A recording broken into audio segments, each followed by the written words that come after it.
Baduria chairman Dipankar Bhattacharya গ্রেপ্তার, উদ্ধার ৮০ লক্ষ টাকা। টাকা গুনতে পুলিশের পক্ষ থেকে আনা হলো মেশিন। বাদুড়িয়া পৌরসভার চেয়ারম্যানের কাছ থেকে উদ্ধার টাকার পাহাড়।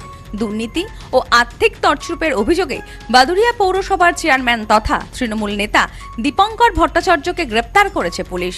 ঘটনায় চাঞ্চল্য গোটা এলাকায়। বাদুড়িয়ায় দুর্নীতি বিরোধী অ্যাকশনে পুলিশ। বাদুড়িয়া পৌরসভার চেয়ারম্যান গ্রেপ্তার, উদ্ধার ৮০ লক্ষ টাকা এবং বান্ডিল বান্ডিল সরকারি ত্রিপল। জানা গেছে, বাদুড়িয়া তৃণমূল বিধায়ক বুরহানুল মোকাদ্দিমের ঘনিষ্ঠ বাদুড়িয়া পৌরসভার চেয়ারম্যান দীপঙ্কর ভট্টাচার্য পুরো একদিন পালিয়ে থাকার পর গোপন আস্তানা থেকে তাকে গ্রেপ্তার করে বাদুড়িয়া থানার পুলিশ।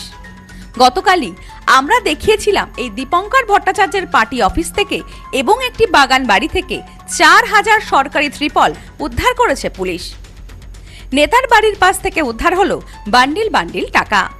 পৌরসভার কম্পিউটার ট্রেনিং সেন্টারের ঘর থেকে নগদ ৮০ লক্ষ টাকা উদ্ধার করা হয়েছে। সবচেয়ে উল্লেখযোগ্য বিষয়, বিপুল অর্থ গোনার জন্য শেষ পর্যন্ত আনতে হয়েছে টাকা গোনার মেশিন। এই ঘটনায় নতুন করে তৈরি হয়েছে চাঞ্চল্য।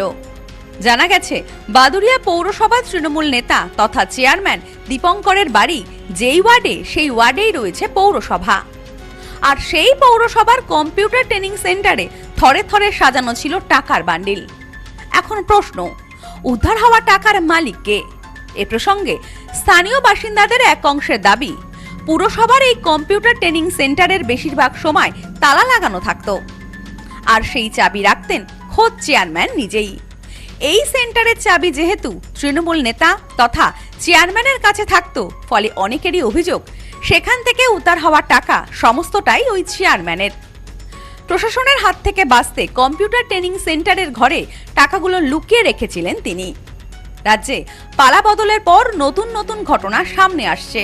এবার বাদুড়িয়ার ঘটনায় রাজনৈতিক মহলে নতুন করে চাঞ্চল্য তৈরি হয়েছে।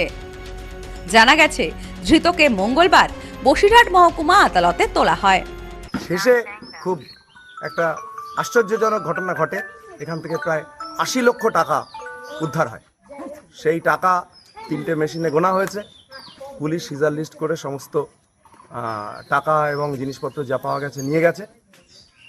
এখন এই যে দুর্নীতি, তৃণমূলের আমলে আবাস যোজনা থেকে শুরু করে ইত্যাদি ইত্যাদি বহু দুর্নীতি, এই দুর্নীতি যারা করেছে সেই দুর্নীতির টাকা এইখানে স্টোর করা হয়েছে। এটা একটা হিমশৈলের চূড়া মাত্র। ৮০ লক্ষ টাকাটা হিমশৈলের চূড়া মাত্র। এরকম কোটি কোটি টাকা এদের আছে। এইটা আমাদের পুলিশকে আমরা বলেছি। আমরা আশা করব পুলিশ এই ঘটনার সঠিক তদন্ত করে এর পেছনে কারা আছে। Bureau report, news no man's land, Basirhat. New মায়ের আশীর্বাদ guest house and community hall সম্পূর্ণ শীততাপ নিয়ন্ত্রিত। পাবেন অত্যাধুনিক এবং আন্তরিক পরিষেবা, যেখানে রয়েছে একসাথে 250 জনের অনুষ্ঠানের জায়গা, প্রশস্ত এরিয়া, 3টি রাস্তা সহ পার্কিং এর সুব্যবস্থা, অতিথিদের থাকবার জন্য পৃথক ঘরের ব্যবস্থা। বিয়ে সহ যে কোনো অনুষ্ঠানের বুকিং শুরু হয়ে গেছে। এখন বুকিং এর উপর রয়েছে 5% ডিসকাউন্ট। নিউ মায়ের আশীর্বাদ guest house and community hall, বাটামোড়, town মার্কেটের পিছনে। ফোন 9932389693 এবং 9153032873। আপনার আভিজাত্য নিউ মায়ের আশীর্বাদ guest house and community hall.